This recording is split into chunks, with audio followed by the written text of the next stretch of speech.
Hello, History 363. So now that we're past the midterm, I actually want to take a pause from our kind of blow-by-blow, war-by-war narrative and talk a little bit about aspects of Roman society and culture. And I thought that a pretty good way to start would be the Roman family. The Roman family is actually a very unusual unit in the way that it's structured.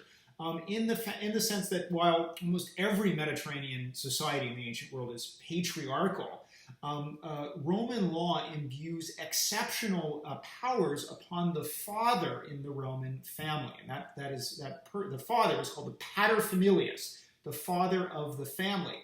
And technically, the father of the family is the oldest living direct male relative. So if you, for example, are an adult man, let's actually take me. I'm an adult man. I have children of my own. I also have a father who is still alive. In this scenario, I'm not the paterfamilias. Instead, my father would be the paterfamilias of our entire direct line, of both me and my children.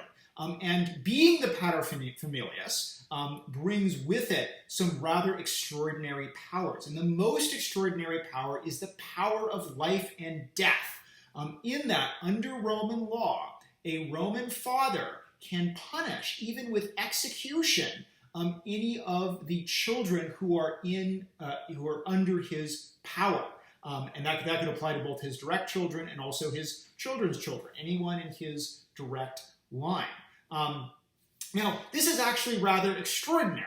And indeed, I should note, as far as we can tell, the actual execution of a child by a paterfamilias is an extraordinarily rare thing.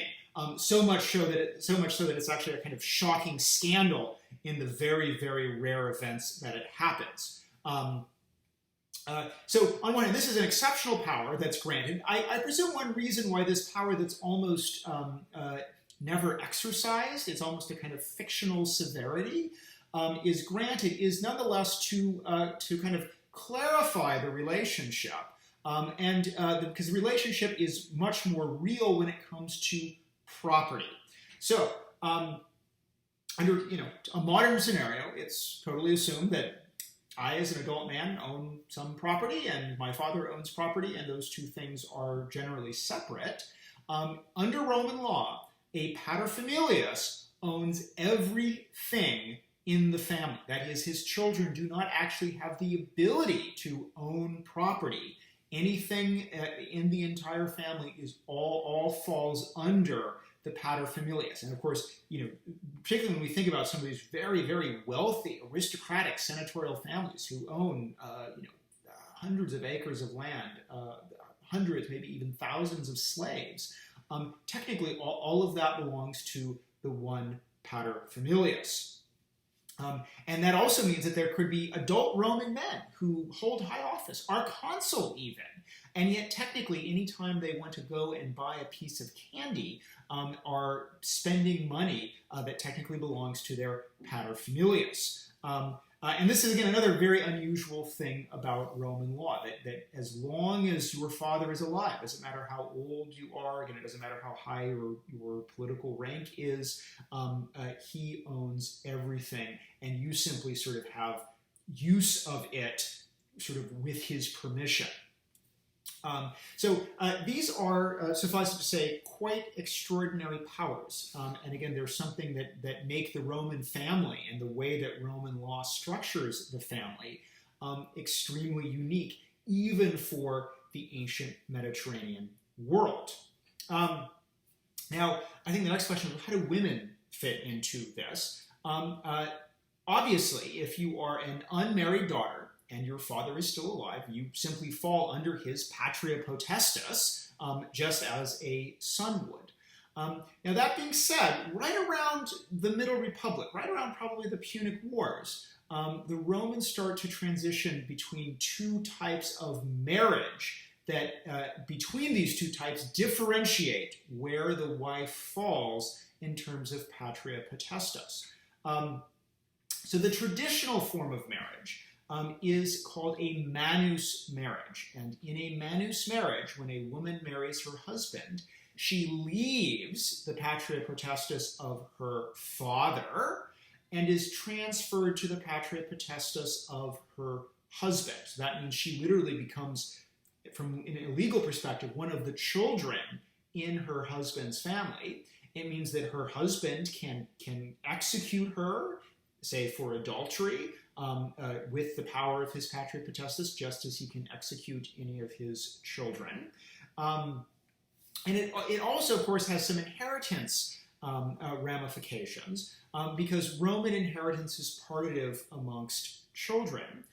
So in a manus marriage, the husband and father's estate would be split equally between the children and the wife, so she would be automatically in line for a share.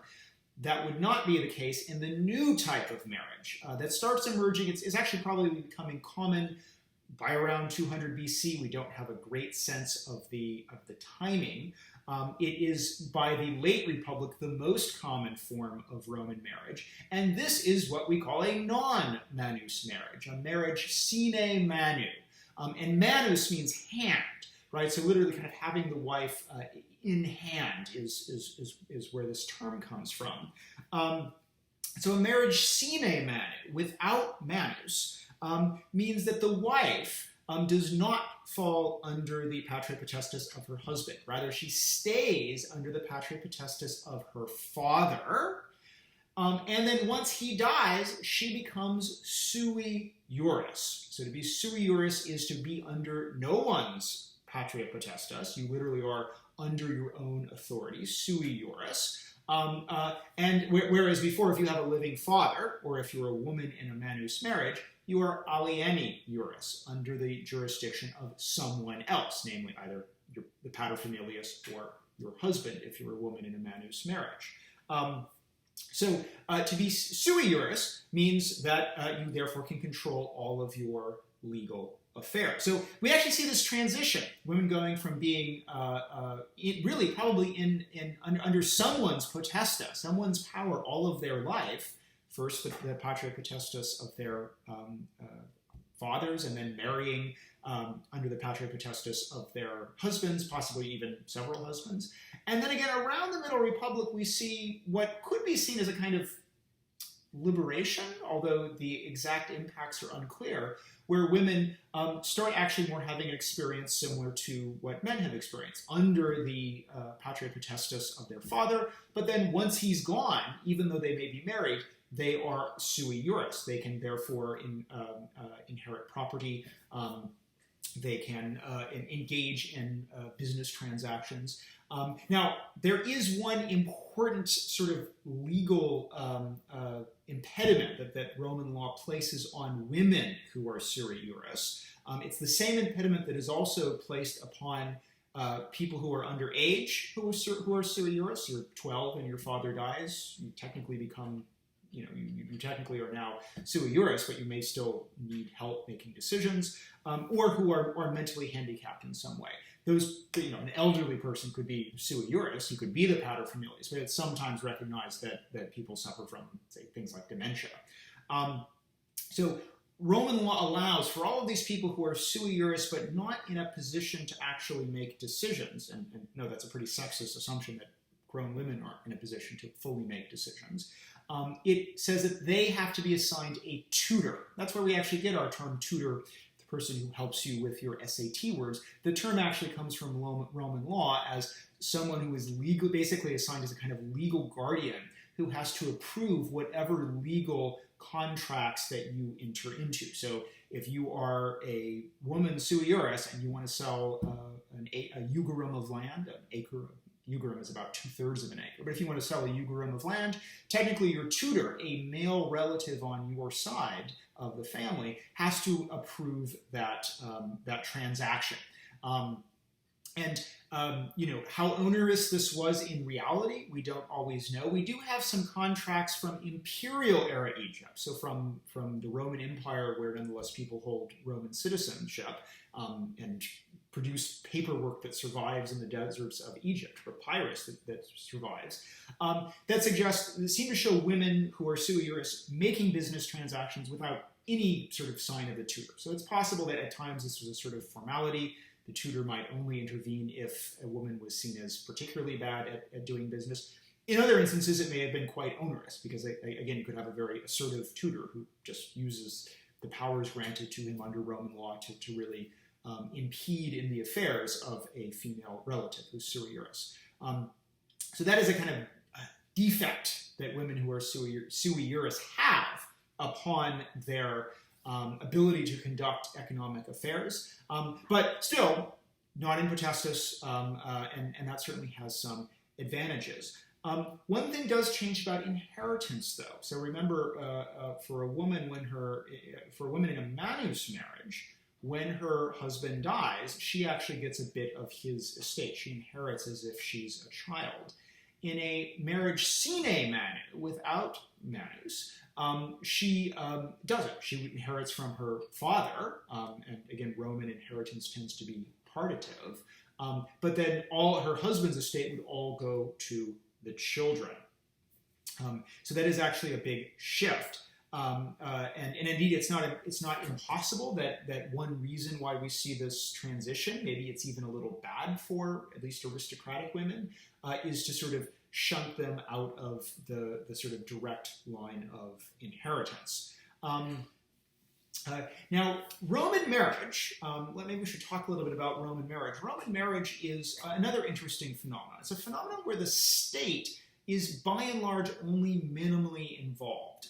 Now, it is possible to be married in a special ceremony that is overseen by the Pontifex Maximus, the sort of chief priest of sort of the whole Roman priestly apparatus. We'll talk about that in a bit. So in that sense, there is this sort of ceremony that's only undertaken by a number of aristocrats, mostly patrician, where the Pontifex Maximus might sort of be at the ceremony. By and large, though, you do not need state involvement to get married in Rome. And this is different, again, from what we would assume. When I got married, I actually had to go down to the county courthouse and get a license where the state authorized me to get married, and then return the license after we went to the church and the preacher married us, and then he said, I've solemnized this marriage, and then the state processed that as a state record that we were married. If for some reason my wife and I got into a dispute, are we married? We could actually go and verify this from state records, namely our marriage license. In Rome, there are no marriage licenses. The state has no interest into whether you are married or not. And indeed, the only thing that makes you married under Roman law is the mutual agreement that you are married. And so if a man and a woman both just say, we are married, they're married. They don't necessarily even have to live together. They don't necessarily have to consummate the marriage. They don't necessarily have to have any kind of ceremony, although the Romans do have public wedding ceremonies. They do live together. They do, the things we would associate with marriage, they do all of these things, weddings, wedding nights, the works. But they don't have to. There is nothing about any of those things, a wedding ceremony, consummation, which sort of becomes a medieval basis for marriage. None of that makes the marriage a marriage. The only thing that makes a Roman marriage a marriage is the man and the woman both agree that they are married. This also means that divorce, at least for a non-manus marriage, is quite easy.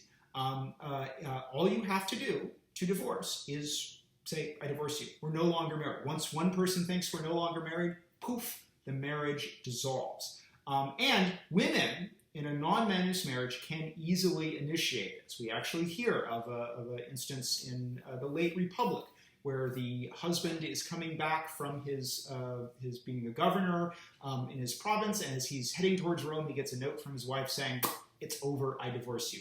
Boom. Now, importantly, the Romans don't have an idea of communal property. So there's no sense, including, I believe, under New York law, certainly California law, where I got married. Once you're married, everything that everybody owns comes together unless you take sort of legal precautions to keep property separated. In Roman law, that's not necessary. A Roman man and a Roman woman marry, their property already it remains separate. Now, it's generally understood in a Roman marriage, and again, this applies to a sine manu marriage. Under a manus marriage, where again you undertake either a special ceremony, or there's an understanding that it's a manus marriage. In a sine manu marriage, there's a kind of legal fiction where the woman sort of says, "Oh, every year I absented myself from my husband's bed for 3 nights, and that breaks the manus." Again, that probably doesn't necessarily happen, but it's the legal fiction that allows for the marriage sine manu to go forward, which again, by the late Republic, the 99% of marriages probably are sine manu marriage. So in a sine manu marriage, both sides simply retain their property separately. Now again, it's understood that the husband will probably manage the wife's affairs. He kind of fills in for her tutor if she is sui juris, which she would have to be to own property. If she doesn't, her father's still alive, then whatever property she sort of has access to is still technically his. So all that property is separate. The husband may access it. He may have the ability to spend the proceeds as he sees fit. So if his wife has a big harvest, then the husband sells it, and then he takes the money to town and spends it on wine and whores. He could technically do that, but once they divorce, the actual landed property, the sort of real property, land, slaves, beasts of burden, all of that just instantly separates. And there's really no need to even spend a lot of time separating it because it was always separate to begin with. There was never a kind of merger of the estate. And so that makes Roman divorce also quite easy. That's one reason that sort of either side can initiate it, and then both partners and their properties can simply go their separate ways. Roman divorce happens for political reasons, amongst the elite anyway, that Roman senators will marry to sort of cement political alliances, and then as the politics shift, those marriages need to shift quite quickly. We also, however, hear of divorce occurring simply because the partners don't like each other very much, and the marriage fails for sort of emotional reasons, and they divorce. There's a lot of political divorces, but there's a lot of divorces that we would also acknowledge just of the marriage failing on kind of emotional grounds, or in some instances infertility grounds as well would be a respectable reason for a man to divorce his wife would be infertility. So that's sort of an overview on Roman marriage. And again, it's notable. Why do we see this shift? Why do we see the shift from manus marriage, where husbands have technically extraordinary control over their wives, to non-manus marriage, sine manu marriage? It's tempting, and I would say that at this point this is only a temptation, just to wonder if it has something to do with the extraordinary mobilizations of Roman men outside of Italy, or at least outside of their homes in Rome, during from the Second Punic War onward. That the men are absent for so long that this sort of archaic vision of marriage, of the man ruling over his wife and children with an iron fist, simply doesn't make sense. And so a new sort of more flexible version of marriage is introduced, again, for most people. There's only a handful of kind of patricians usually who still practice this old-fashioned manus marriage, to the point that it's even seen as weird and unusual in the late Republic. So suffice it to say, it may be that this is actually a link between the tremendous warfare that's taking place, the burden that places on Roman males of being absent from military service, the also requirements that places on a lot of Roman women. I mean, when men are off in Spain or Macedonia or northern Italy or Bruttium or Sicily, or who's tending those farms, who's running affairs, and in many instances it may be wives and sisters and mothers. And so that fact also may explain why we start to see a type of marriage that seems to be more favorable to women, I'll say that cautiously, and also is much more favorable to women's property. I mean, one wonders with the massive death tolls that are taking place, particularly in the early years of the Second Punic War, are an unusually large number of women coming to control relatively significant amounts of property. So that the shift, and again, we wish we had better sources for the exact timing of the shift, but it seems to take place around 200 BC, and that would kind of correlate with this is in some ways a response, a response in patterns of marriage and the nature of marriage to the enormous pressures of Roman imperialism. I would actually note that this fact that women who are sui juris, although again with this kind of defect of requiring a tutor can control property, actually echoes throughout the ages. If you went to, if you took a woman in, let's say, Massachusetts in or around 1850, and a woman in California, the woman in Massachusetts would be really quite disadvantaged when she got married, because English law, traditional English law, common law, has something called the doctrine of coverture, which basically means that once a woman marries, whatever property that she owns immediately accumulates to her husband. So if she has land, if she has animals, if she has factory resource, it all becomes her husband's.